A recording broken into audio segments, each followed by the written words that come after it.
এই যে খালিদ যে বিষয়গুলো বলল, আপনিও সেরকম অবস্থা দেখতে পাচ্ছেন কিনা, বা প্রশাসনের কাছে আপনি প্রার্থী হিসেবে এই অভিযোগগুলো কখনো করেছেন কিনা? হ্যাঁ, আপনি দেখবেন যে আমাদের অনলাইনে লেভেল প্লেইং ফিল্ড তৈরি করার কথা ছিল, কিন্তু অনলাইনে অনেকগুলো পেজ থেকে নানাভাবে প্রোপাগান্ডা ছড়ানো হচ্ছে, বিশেষ করে স্বতন্ত্র প্রার্থীদের ব্যাপারে। দেখেন, এতগুলো পলিটিক্যাল অর্গান যদি একজন স্বতন্ত্র প্রার্থীকে ব্যাশিং করে বা রেগুলারলি যারাই স্বতন্ত্র আছে তাদেরকে ব্যাশিং করা কেন হচ্ছে? বিকজ তারা এটাকে থ্রেট মনে করছে। থ্রেটটা কারণ ঢাকা ইউনিভার্সিটি হচ্ছে সিভিল সোসাইটির এক ধরনের বলে যে প্রতিভূ তৈরি করার একটা প্রতিষ্ঠান। ফলে ডাকসুতে যে ভিপি হয় সে যদি পলিটিক্যাল অর্গানগুলোর বাইরে থেকে হয় সে কিন্তু সেকেন্ড কমান্ডে থাকবে। আসলে আমরা এটাকে দ্বৈত শাসন বলতে পারি। ঢাকা ইউনিভার্সিটি যদি পলিটিক্যাল সেটেলমেন্টের বাইরে চলে যায় তাহলে রাজনীতি করা মানে অ্যাবসলিউট ক্ষমতা চর্চা করা কিন্তু কঠিন হয়ে যাবে, পাওয়ার কার্ভ হয়ে যায়। ফলে তারা এক ধরনের চেষ্টা করছে লেভেল প্লেইং ফিল্ড ভায়োলেট করার, এবং যারা পলিটিক্যাল অর্গানগুলো আছে তাদেরকে নানা ধরনের সুবিধা দেওয়া হচ্ছে। আপনারা দেখবেন প্রথম দিনই শোডাউন দিয়ে তারা অনেকেই আনতে শুরু করেছে। এবং ছাত্র ইলেকশনের ক্ষেত্রে আপনার স্টুডেন্ট ইলেকশনে কেন 100 জন মানুষ নিয়ে আমাকে শোডাউন দিতে হবে? এটা তো আসলে কোথাও লেখা নাই। তারপর হচ্ছে নানা জায়গায় বলা হয়েছে যে এই ধরনের ব্যালট হবে। তারপর রাতের খাবারের ব্যাপারটা তো ওপেন ট্রুথ হয়ে গেছে, শুধু খাবার না, নানাভাবে এটা করা হচ্ছে। এবং প্রশাসন কিন্তু এটা জানে, জানার পরে তারা হাসতে হাসতে বলে আমরা কি করবো, এটার তো প্রমাণ নাই, নানাভাবে করা হচ্ছে। তো মানে হ্যাঁ, লিখিত অভিযোগ দাও, মানে ঢাকা ভার্সিটি এমন একটা হয়েছে তারা দেখতে পাচ্ছে চোখের সামনে ঘটছে, গেলেই বলে একটা লিখিত অভিযোগ দাও। এটা হচ্ছে ঢাকা ভার্সিটির একটা ট্রু নিয়ম। আপনাকে একটা ধরেন আপনি একটা চেয়ারপারসনের সাইন নেবেন, আপনি কিন্তু আপনার ভ্যালিড স্টুডেন্ট আইডি কার্ড আছে, ডিপার্টমেন্ট আপনাকে চেনে, তার জন্য আরেকটা টিচারের কাছে সাইন আনতে হয় যে আপনি ইংলিশ ডিপার্টমেন্টের স্টুডেন্ট কিনা, আরেকটা সাইন করে দিতে হয়। এ হচ্ছে ঢাকা ইউনিভার্সিটি, মানে পেপার দাও, বাট কাজে কলম মানে কাজে কিছুই নাই। সো আমাদের লেভেল প্লেইং ফিল্ডটা আসলে আস্তে আস্তে নষ্ট হয়ে যাচ্ছে। আমরা গতকাল তাকেও দেখছি নানা জায়গায় পলিটিক্যাল ইডিওলজির গ্রুপগুলো অলরেডি ক্লাসে জড়ানো শুরু করেছে। আমার যে প্রপোজিশন ছিল যে আমরা একটা ডিবেটের পরিবেশ তৈরি করবো, সেটা ভায়োলেন্সে যেন না যায়, এই জন্য একটা থার্ড পার্টি যদি ডাকসুর ভিপি হয় সে কিন্তু বাকি প্যানেলগুলোকে কন্ট্রোল করতে পারবে। কারণ হচ্ছে তারা অলরেডি পাওয়ারফুল। সো স্টুডেন্টের একটা ভয়েস থাকলে কী হবে, তারা কিন্তু আমাদেরই ছাত্র, তাই না? ছাত্রদল বলেন, শিবির বলেন, তারা তো আমাদেরই ছেলে মেয়ে, তো আমাদের এখানেই পড়ালেখা করছে। সো তাদের অলরেডি একজন সিলেক্টেড নেতা আছে, তার কথা তারা কমান্ড মেনে চলে। তো এর বাইরে যদি যে ভিপি হবে সে যেন এদের সবাইকে নিয়ে কাজ করতে পারে।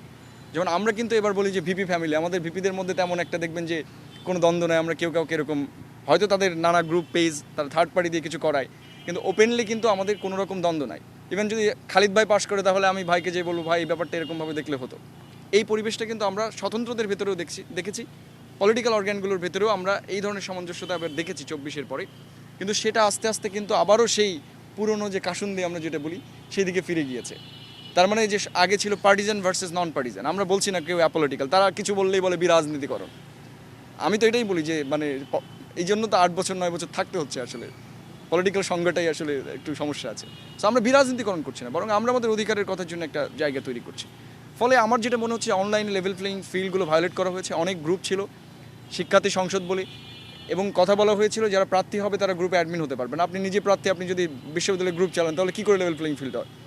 তো আমি নিজেই ইসির সাথে আজকে কথা বলছিলাম, তো উনি বললো যে কালকে যখন হঠাৎ ঘোষণা আসলো যে ডাকসু বন্ধ হয়ে যাচ্ছে, তখন প্রার্থী আমার নিজেই গ্রুপ চালু করে দিয়ে বললো ডাকসু যেহেতু হবে না আমি এখন অ্যাডমিন, ঠিক আছে, আবার সে মানে এরকম। ফলে নানা ধরনের ফেক পেজ খুলে এই ধরনের দেখবেন যে আমাদের নারীদেরকে নানাভাবে হেনস্থা করার চেষ্টা করা হচ্ছে। এবং ঢাকা বিশ্ববিদ্যালয়ের পলিটিক্স একটা একাডেমিক পলিটিক্সের অংশ হওয়ার কথা। একাডেমিক পলিটিক্স মানে ধরেন আপনি ইসলামিস্ট গ্রুপ করেন, ধরেন আমি মার্কসিস্ট করি, আমরা যে দুইজন প্রতিদিন আলাপ করছি, এই যে সহমর্মিতা আমাদের তৈরি হচ্ছে, আপনারা দেখবেন আমার উপর ভায়োলেন্স করতে পারবেন না, কারণ আমি তো আপনার ছোটো ভাই, একই ক্লাসে পড়ি আমরা দুই বন্ধু। তাহলে আমাদের যেটা হবে সেটা হচ্ছে আমরা নানাদিন আলাপ করবো, সারাদিন ডায়ালগ করবো, এটাই কিন্তু একাডেমিক পলিটিক্সের অংশ।